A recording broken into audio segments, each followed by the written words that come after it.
Bismillahirrahmanirrahim. Assalamualaikum warahmatullahi wabarakatuh. Alhamdulillah. Alhamdulillahilladzi nawwir qulubana binuri ma'rifati wal yakin wa adkhilna ma'al awliya'i wassolihin. Wassalatu wassalamu ala sayyidina Muhammadin nabiyyi sayyidil mursalin wa ala alihi wa sahbihi rasulillahi ajma'in. Faqala Allahu ta'ala bil Qur'anil Karim, a'udzu billahi minasyaitonir rajim. Bismillahirrahmanirrahim. Sanurihim ayatina fil afaq wa fi anfusihim hatta yatabayyana lahum annahul haqq. Wa fil ardi ayatul lil mukminin wa fi anfusikum afala tubsirun.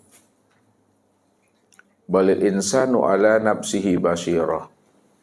Sadaqallahul azim. Bapak Ibu, saudara-saudaraku dan anak-anak kami, jamaah Tauhid Rabbani, para muhibbin dan para pencari Tuhan yang dirahmati Allah.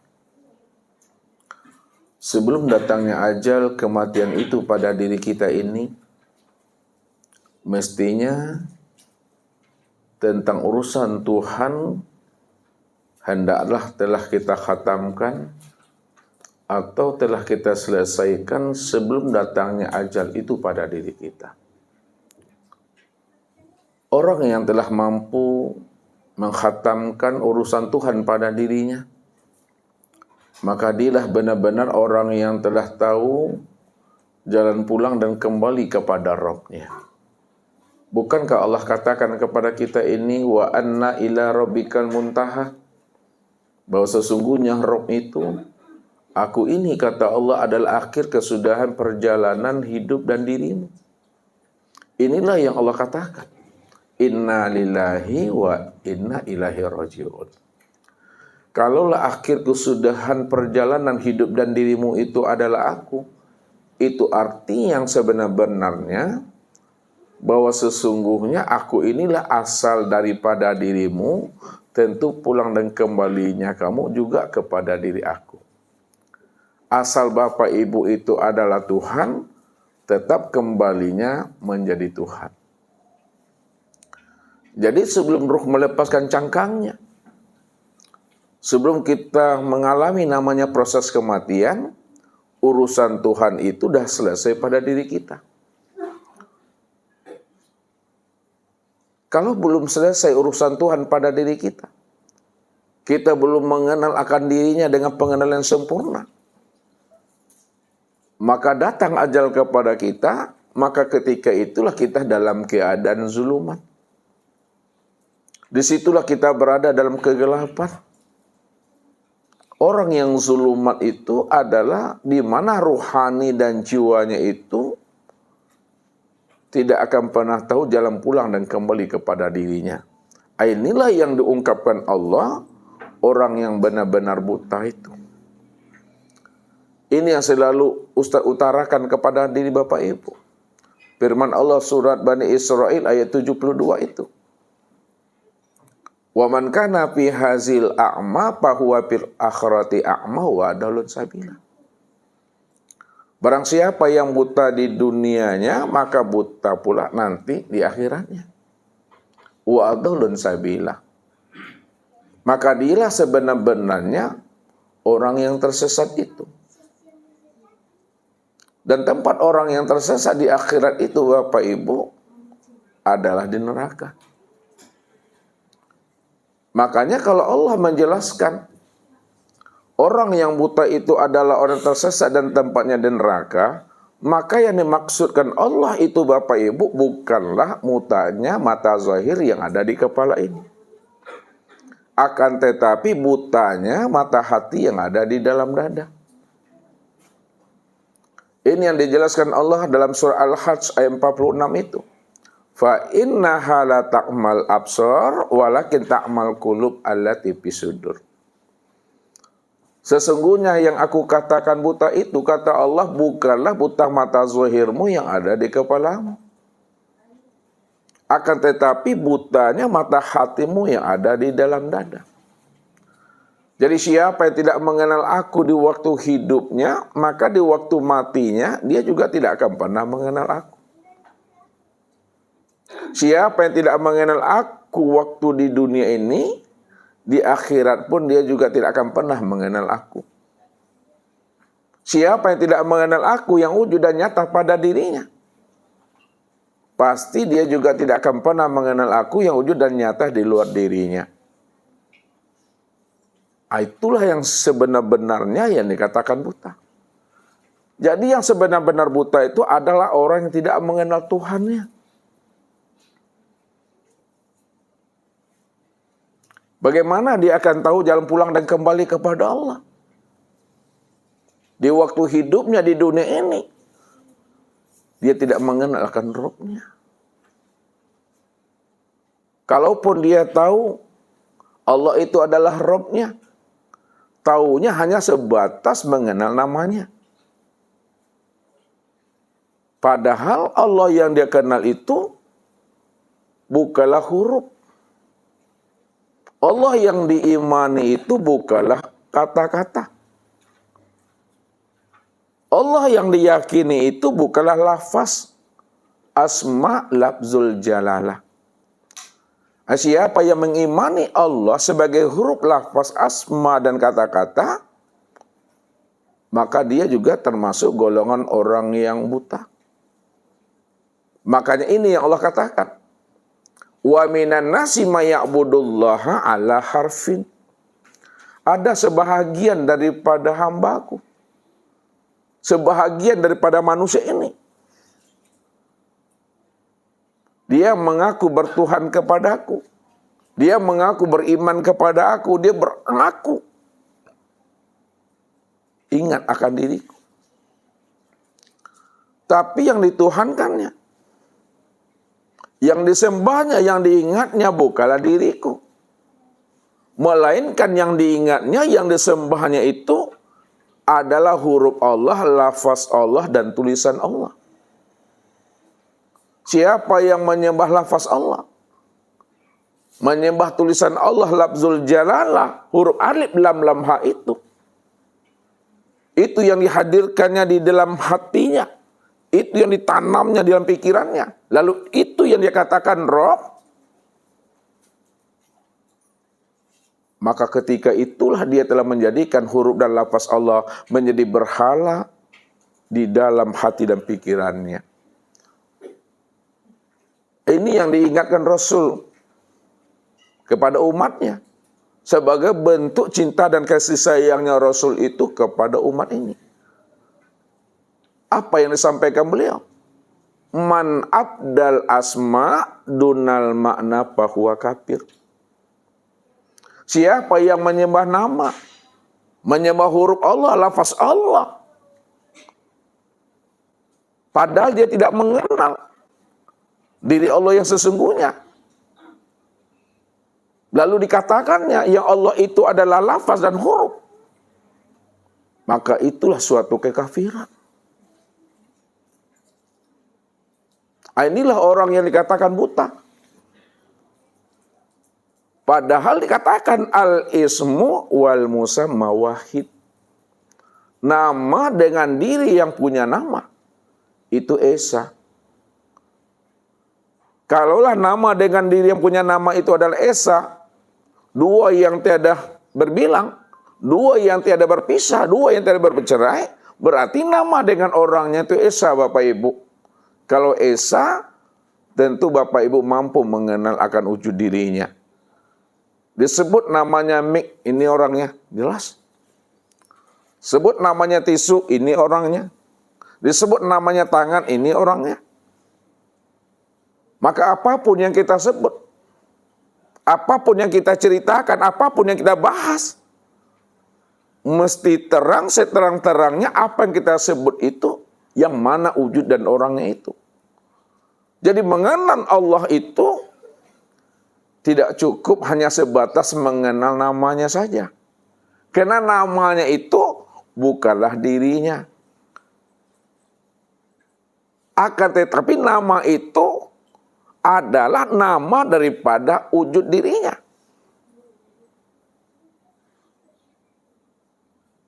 Kalaulah nama itu adalah daripada panggilan daripada dirinya, mestinya ada orangnya, nyata namanya. Walaupun yang disebut namanya, tapi yang dituju itu adalah orangnya. Ketika kita memanggil orangnya, yang kita panggil itu adalah namanya. Makanya dia tidak pernah berpisah cerai, Bapak Ibu. Dan urusan Tuhan itu, ini yang wajib kita selesaikan sebelum mati. Ini yang wajib kita khatamkan sebelum mati. Bapak Ibu yakin gak satu saat akan meninggal dunia, Bapak Ibu? Yakin. Kalau kita yakin dan percaya, satu saat kita akan meninggal dunia, apakah telah selesai urusan Tuhan itu pada diri kita ini atau belum? Apakah sudah khatam pengenalan diri kita ini kepada Allah atau belum? Apakah kita ini masih buta terhadap Allah atau belum? Kalau kita masih buta, belum mengenalkan dirinya, malam ini wajib kita mengenali siapa sejati diri kita. Kita ingin cari tahu siapa sejati diri kita ini. Bukan mengenal identitas diri, Bapak Ibu. Mengenal identitas diri jauh berbeda dengan mengenal sejati diri. Kalau mengenal identitas diri, mudah Bapak Ibu. Identitas diri itu Bapak Ibu bisa baca di mana itu? Di KTP. Di mana lagi? Di KK. Di KK, di KTP itu namanya identitas diri. Yang kita bahas, yang kita kaji, itu bukan identitas diri. Tapi siapa sejati diri kita? Siapa diri sejati diri kita ini? Itu yang mesti kita kaji, karena itu kaitannya dengan Tuhan. Identitas diri kita paham dan kenal, tapi sejati diri kita tidak paham dan tidak kenal, maka buta. Itulah orang yang tersesat.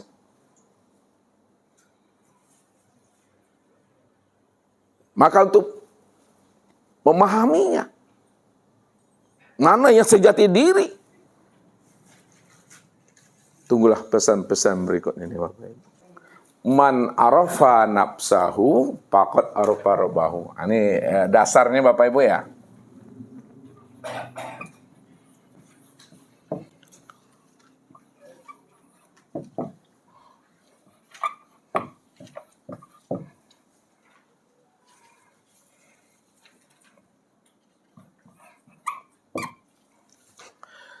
Man arafa nafsahu faqad arafa rabbahu. Man arafa nafsahu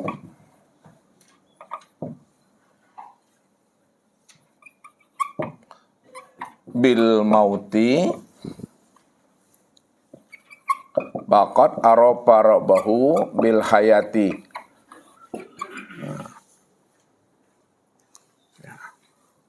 Man arafa nafsahu faqad arafa rabbahu. Siapa yang kenal dirinya, faqad arafa rabbahu, maka kenal Tuhannya. Man arafa nafsahu bil mauti faqad arafa rabbahu bil hayati. Siapa yang kenal dirinya mati, maka arafa rabbahu bil hayati, maka kenallah ia Rabbnya yang hidup. Makanya siapa Allah, siapa kita ini? Kita lihat Bapak Ibu ya.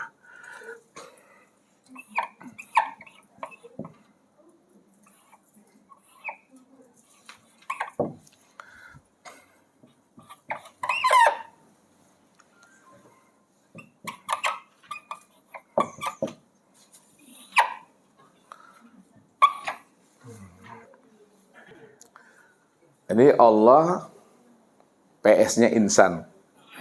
Ya. Allah dengan insan. Yang mana yang diri kita, yang mana Allah. Sebab kenal diri, kenal Tuhan. Siapa yang kenal dirinya mati, pasti kenal di Tuhan itu yang hidup. Nah, kita lihat dulu. Bahwa diri Bapak Ibu ini disebut namanya wujud mazhar namanya. Wujud mazhar. Mazhar itu wujud bayangan, penampakan, kenyataan. Atau disebut namanya wujud tajalli. Ya. Sedangkan Allah itu adalah wujud hakiki.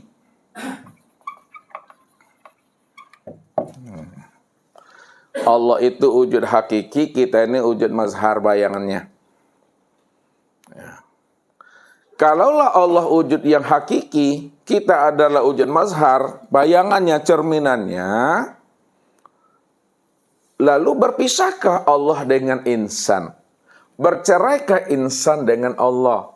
Nah, lihat. Dalam penulisannya, dalam penyampaiannya, sepertinya berpisah. Agaknya berpisah. Ada Allah dan ada insan. Ada insan, ada Allah dalam penyampaiannya. Untuk mengutarakan kajinya, berpisah ada Bapak Ibu. Ada Allah, ada insan. Namun dalam pandangan hati Bapak Ibu, pandangan hatinya Bapak Ibu, Allah dengan insan, insan dengan Allah ini dua yang tiada berpisah. Dua yang tiada bercerai. Kalaulah Allah dengan insan, insan dengan Allah adalah dua yang tidak berpisah atau dua yang tidak bercerai, itu hakikatnya Allah dengan insan itu adalah Esa. Maka jangan dipisah ceraikan Allah dengan insannya, jangan dipisah ceraikan insan dengan Allahnya. Dia itu adalah Esa. Hubungannya itu adalah zat dengan sifat. Nah, lihat. Hubungannya itu zat dengan sifat. Allah itu adalah zat, insan itu adalah makanya zat dengan sifat, sifat dengan zat ini dua yang tidak berpisah, itu artinya adalah Esa.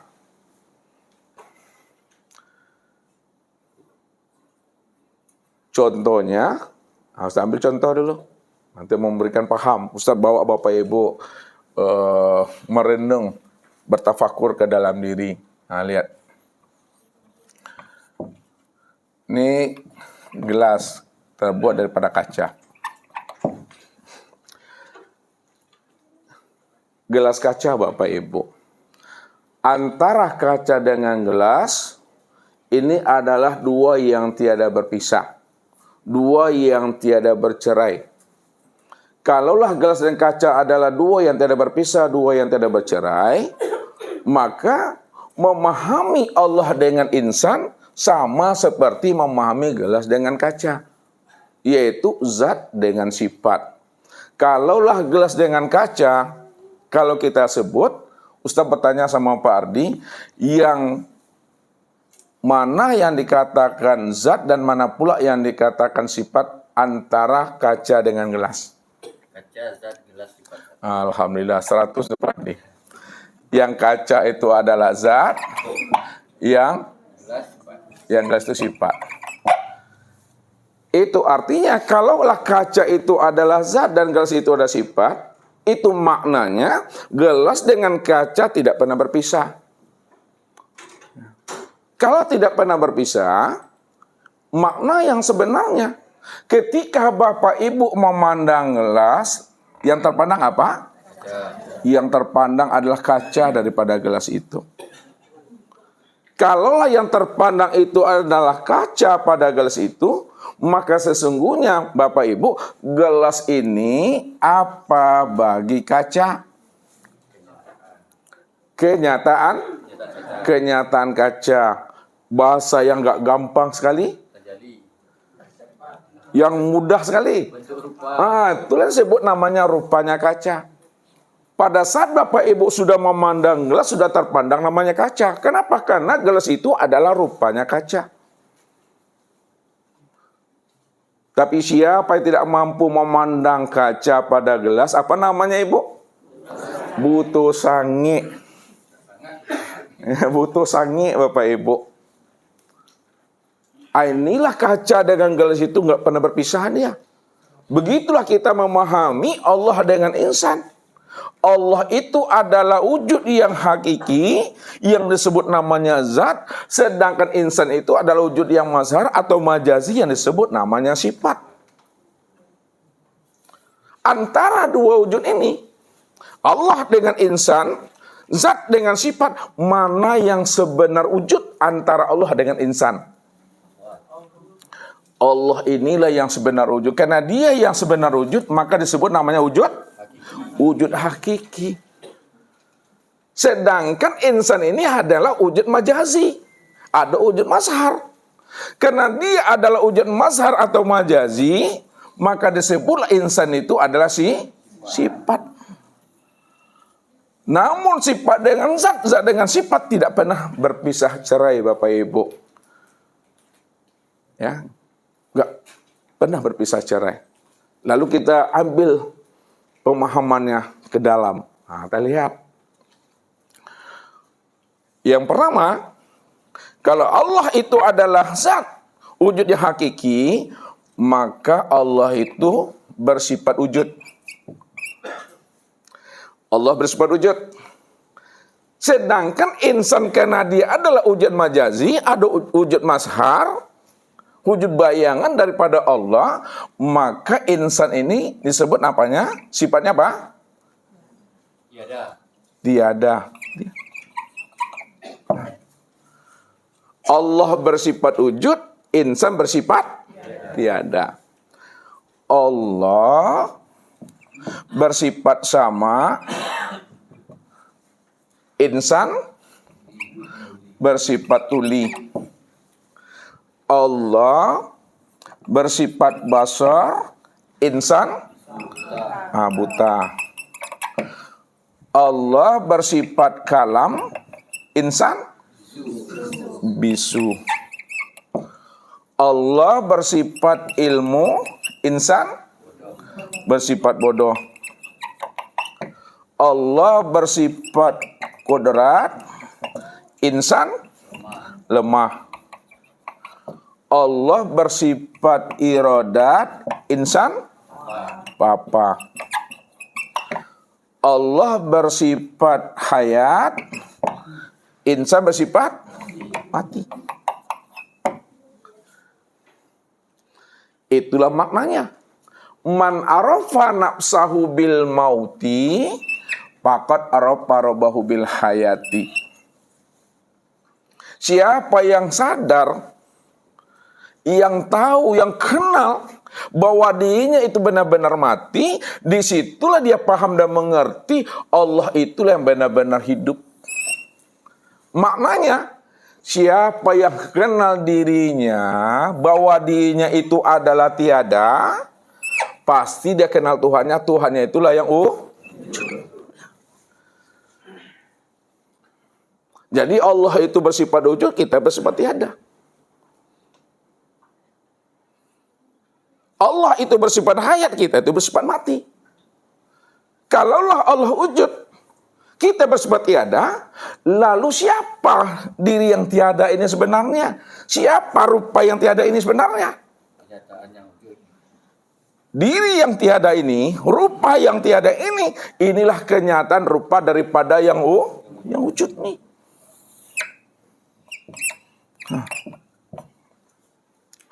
Yang wujud siapa tadi? Kalaulah yang wujud itu adalah Allah, maka insan inilah yang dikatakan rupanya yang wujud bernama Allah. Apa kata Allah tuh Pardi? Kalaulah insan itu adalah wujud rupanya Allah, apa kata Allah dalam hadis qudsi itu? Asailah. Tuh dia. Khalaqa Adam ka suratihi. Apa lagi?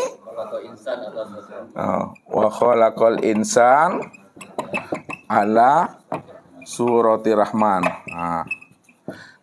Khalaqa Adam ka suratihi, dijadikan Adam itu sesuai dengan gambaran rupa dirinya. Khalaqal insan ala surati Rahman, dijadikan insan itu sesuai dengan gambaran rupa Ar-Rahman, itu juga adalah di dirinya.